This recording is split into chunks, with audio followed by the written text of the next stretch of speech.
When I was a kid, Disney parades used to feel like full-on original stories. Like entire worlds built for just 15 minutes down Main Street. So, what happened? How did we go from original ideas and storytelling like Spectromagic in the Main Street Electrical Parade to what can sometimes feel like just popular IPs on big floats? Did Disney parades actually get better? Did they get worse? Or did Disney just get smarter about their parades? This is exploring the world of Disney parades. In July of 1955, when Disneyland first opened their gates, they held an opening day parade. And this wasn't just any parade. The Grand Marshals were Walt Disney himself and California Governor Godwin Knight. The Disneyland band marched right down the middle of Main Street, followed by some of the park's earliest attractions, like the original Autopia cars. And behind them came the characters, Mickey and Minnie Mouse, Donald Duck, and even a float featuring Snow White and the Seven Dwarfs, which in today's world would probably scare anybody with the way those costumes were looking. My god, were they terrifying. For the next couple of decades, Disney kept doing parades, but nothing really redefined what they were. That is, until the early 1970s. When Walt Disney World opened in 1971, guests would look over the water on Bay Lake at night and see something completely different. Glowing sea creatures moving across the water. The electrical water pageant debuted on October 25th, 1971, just a few weeks after the opening of Walt Disney World. The whole thing was designed by Disney legend Bob Janney, using thousands of small Christmas lights mounted onto floating screens that were made out of chicken wire. These weren't just massive floats, just simple panels covered in Christmas lights drifting across the water. And honestly, compared to what we have now, it was pretty basic, but that's what makes this Disney parade so important. So I decided to take a trip to Magic Kingdom to see this legendary parade for myself. And I can't believe that 55 years later, this iconic Disney parade is still parading around the Seven Seas Lagoon today. When Disney president at the time, Card Walker, saw the electrical water pageant, he immediately knew he wanted something similar like this over in Disneyland. But what, you may ask? Well, cue everybody's favorite spinning turtles. Summer's here. You know what that means. Summer nights and summer lights. Millions and millions of them, shining and sparkling through the streets of Disneyland. Yes, the Main Street Electrical Parade is back, bigger and brighter than ever. Every night beginning May 27th at Disneyland. On June 17, 1972, the Main Street Electrical Parade made its debut in Disneyland. Commissioned by Disney president at the time, Card Walker, the Main Street Electrical Parade was unlike anything guests had ever seen before. The original floats were built by Chicago-based company Silverstray, a display company known for creating massive holiday light displays, or, well, better known as the people who make Christmas lights. Each night, the parade would emerge from the darkness near It's a Small World, traveling through Fantasyland, passing Sleeping Beauty's castle, before eventually lighting up Main Street, USA, until making its exit near Town Square. And that route quickly became iconic. Watching glowing floats slowly appear out of the darkness before illuminating all of Main Street, USA, felt almost futuristic in the early 1970s. But what makes this parade so innovative isn't what the guests saw, it's what they heard. Because behind the scenes, Disney Imagineers were building something that had never existed before. They created one of the first show-controlled systems in entertainment history. Sound system works by a group of ID transmitters. So we have audio control is transmitting the sound to each of the floats, and there's one float in each unit that picks up that sound, and there's a series of sensors in the street. So as they cross those sensors, the sound comes up in each zone or where you are standing on the street for that music, for that story. The entire 2,000-foot parade route was divided into invisible trigger zones, each about 70 to 100 feet long, and as each float entered a new zone, the park's audio system would automatically switch the music, perfectly matching that specific part of the parade, meaning the soundtrack didn't just play in the background, it was actively being controlled in real time as the parade moved. So whether you were standing at the beginning of the parade or the end of the parade, you were seeing the exact same show, perfectly synchronized every single time. And just like that, the success of the Main Street Electrical Parade quickly spread beyond Disneyland. Once upon a time, there was a parade that dazzled millions. Now more brilliant than before, that parade's come across the land, sometimes at a snail's pace, to light up millions of new faces. The original Disneyland Main Street Electrical Parade. Now arriving. Now arriving in the Magic Kingdom Park. In 1977, the parade officially made its way to the Magic Kingdom, bringing Disney's glowing nighttime spectacular to Walt Disney World. And for many guests, this became their version of the Electrical Parade. The Main Street Electrical Parade was honestly my favorite parade as a kid. The lights, the music, the spinning turtles.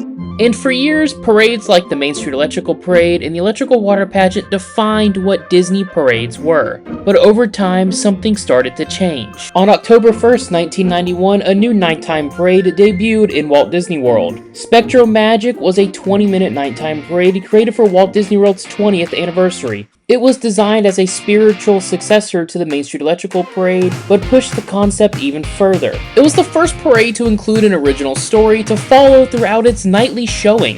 At the center of Spectromagic was Mickey Mouse, joined by the mysterious Spectro Men, performers said to harness the power of Spectromagic itself. From there, the parade guided guests through a series of dreamlike Disney worlds, beginning with the musical worlds of the Silly Symphonies, before moving into the glowing gardens of Sleeping Beauty, the underwater fantasy of The Little Mermaid, the imagination and chaos of Fantasia, and finally, ending in a massive Disney dreamscape filled with characters, music, and light. Unlike the Main Street Electrical Parade, which felt more like a glowing dream, Spectromagic leaned into a more structured, character-driven story. It wasn't just about lights moving through the streets, it was about Disney's world being activated after dark. But like many Disney nighttime parades, Spectromagic wouldn't have a simple history. During the 2000 Millennium Celebration, the parade went on hiatus as the Main Street Electrical Parade made its return to the Magic Kingdom. Only it technically wasn't Magic Kingdom's version returning. Disney actually brought over the refurbished Disneyland floats. After the celebration ended, Spectromagic returned on October 2nd, 2001. But not without changes. Roger Rabbit was replaced with Genie from Aladdin, and the iconic Spectroman were redesigned from masked performers into full-face characters. And honestly, I'm still not sure which version was creepier. Then, on June 5th, 2010, Spectromagic ran for what was supposed to be its final performance for a temporary 90-day hiatus. But during that hiatus, the Main Street Electrical Parade returned to the Magic Kingdom once again. And at this point, I think Disney had officially started a tradition of always returning the Main Street Electrical Parade. From 2011 through 2013, Disney never officially announced when or if Spectromagic would return. Rumors quickly spread online that the parade's floats had been left backstage in poor condition during the extended downtime. And with Disneyland's electrical parade floats already refurbished and ready to go, it became much easier for Walt Disney World to continue using those instead of investing in another major nighttime parade refurbishment. Then in 2013, Disney finally made the decision official. But instead of bringing Spectromagic back, the company announced an entirely new daytime parade for Magic Kingdom, Disney's Festival of Fantasy Parade, a parade built almost entirely around modern Disney films and characters. And just like that, Spectromagic quietly disappeared into Disney history. By the 2010s, Disney Parks Entertainment was increasingly shifting toward existing films and recognizable characters across its parks and resorts. This wasn't just happening in parades, it was happening everywhere. In Disney's California Adventure, entire areas like Cars Land were built directly from existing films, alongside attractions like The Little Mermaid, which brought familiar stories into physical spaces. In Walt Disney World, Disney's Art of Animation Resort opened in 2012, featuring rooms themed to The Lion King, Cars, Finding Nemo, and The Little Mermaid. Over in Magic Kingdom, Mickey's Toontown was transformed into New Fantasyland, and in March of 2014, Disney's Festival of Fantasy Parade officially debuted. It wasn't that Disney stopped being original, it's just that Disney started targeting an audience with existing characters and films that they already know and love. Festival of Fantasy didn't mark the invention of something new, it marked the refinement of something Disney has already been shifting toward for years. Before Festival of Fantasy debuted, there was a daytime parade in the Magic Kingdom. In October of 2001, Disney introduced the Share a Dream Come True parade as part of the 100 Years of Magic celebration. Then in 2009, Disney rebranded it into the Celebrate a Dream Come True parade, which honestly might be one of the most Disney name changes ever. Compared to the massive parade floats that would come a little later, this parade felt much simpler and more traditional. The parade featured 7 floats filled with classic Disney characters like Mickey and Minnie Mouse, Pinocchio and Snow White, and even an entire section dedicated to Disney villains. The parade truly felt like a celebration and happening inside the park itself. After more than a decade in Magic Kingdom, the parade made its final run on January 4th, 2014, to make way for Disney's next major evolution in parade entertainment. In a world, no, Walt Disney World, there's a parade so big, so epic, so unlike anything you've seen before, and with so many characters. The only question is, when will you be here to watch it?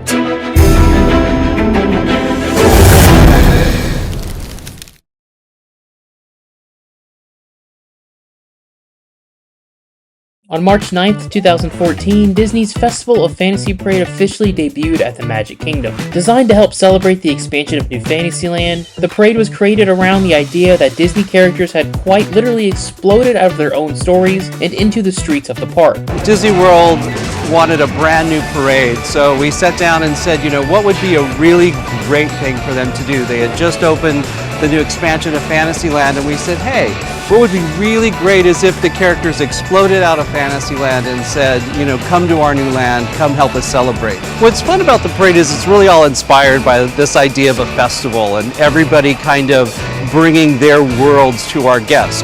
I think one of my favorite floats in the parade is the Peter Pan unit, and it was such a triumphant engineering feat because you have this spanning rainbow of Neverland, and on top of it you have the fantastic golden galleon of Peter Pan, and then below you have this swinging anchor with Captain Hook.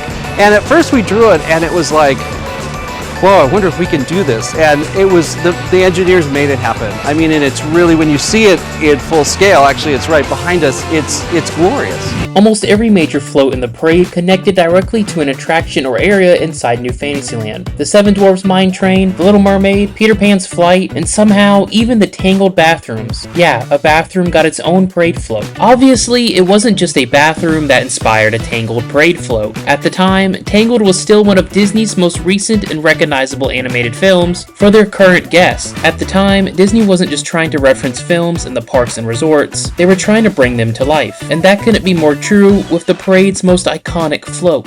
The Maleficent Dragon stands at 26 feet tall and stretches roughly 35 feet long, a steampunk-inspired creation that quickly became the showstopper of the parade. During key moments of the parade, Maleficent breathes real fire directly into the streets of Magic Kingdom. It's one of those rare Disney effects that feel almost unreal in person. But in May of 2018, the dragon famously caught on fire in Liberty Square. The cause was later linked to a fuel line leak. Following the incident, the float was temporarily replaced with a Aurora and Prince Philip unit. Eventually, Maleficent returned in January of 2019 with several new safety upgrades, including automated shutoff valves and fire-resistant materials built into the structure. And in many ways, the Maleficent Dragon became the perfect symbol of modern Disney parades, truly bringing the stories everybody knows and loves to life while pushing the boundaries of what's possible inside of a theme park. Not only was Festival of Fantasy bringing popular Disney films to life in Walt Disney World, but over in Disneyland, another nighttime parade was also bringing the park and films to life at night. So, what happens when you combine modern technology, Imagineering, and the DNA of the Main Street Electrical Parade? You get Paint the Night.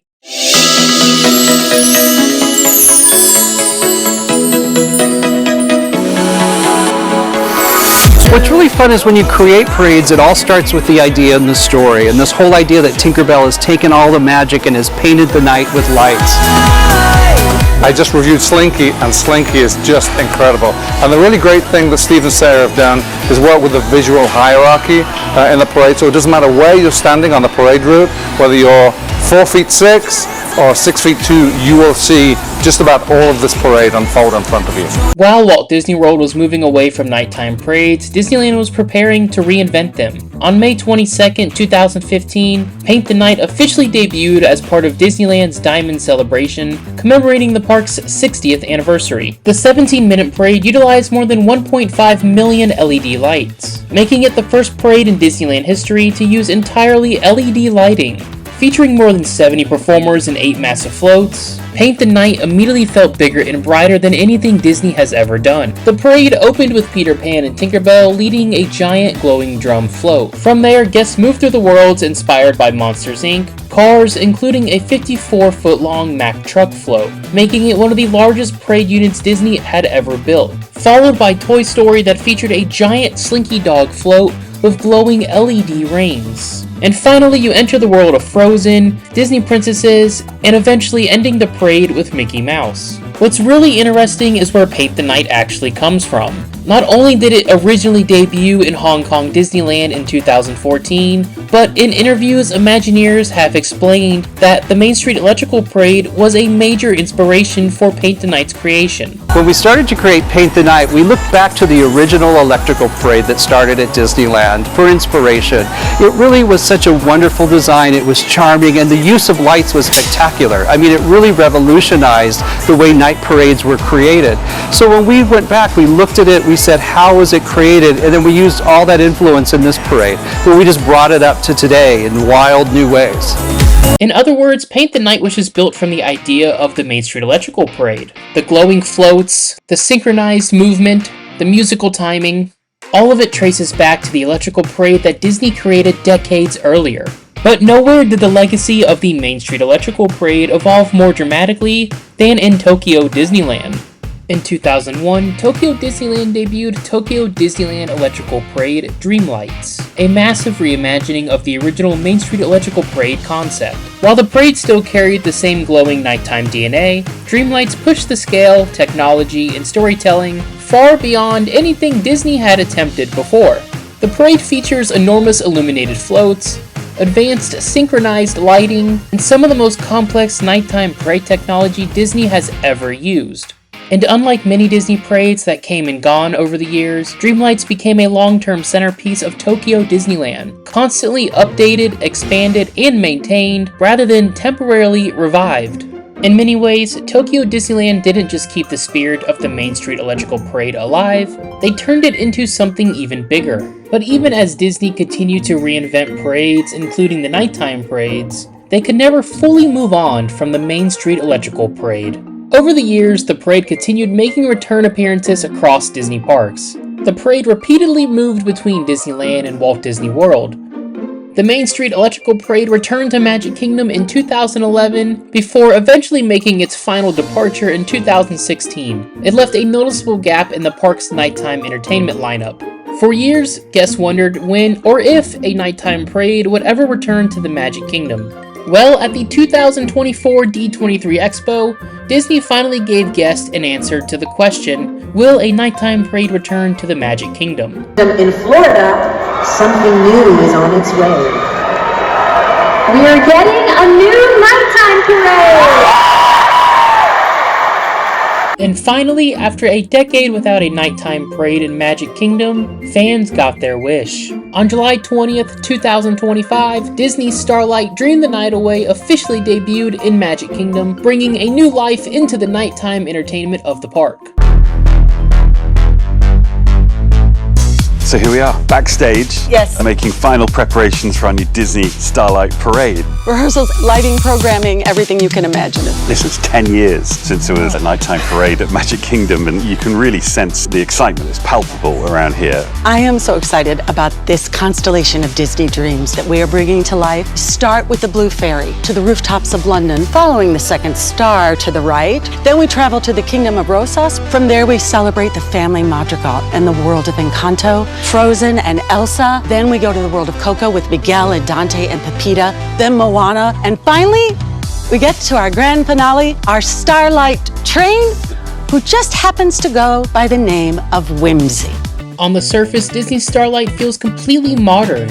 New lighting systems, new effects, new technology. I think we have about 50,000 pixels on this. We have a lot of extra definition and density that is really important to create that fullness of the waves, and that white cap look as we're rolling through those waves. The new UV technologies that we're using for the sail and for Grandma Tala. Very elegant, but also very sharp and musical when we need to be. As many places we can infuse the Starlight magic as possible. So we can have a really fast sparkle, or we can have a really slow and dense sparkle. wow. And that is a magic moment in itself. But underneath all that new technology, some of the ideas are surprisingly familiar. The original Main Street Electrical Parade was one of the first entirely electronic pieces of music.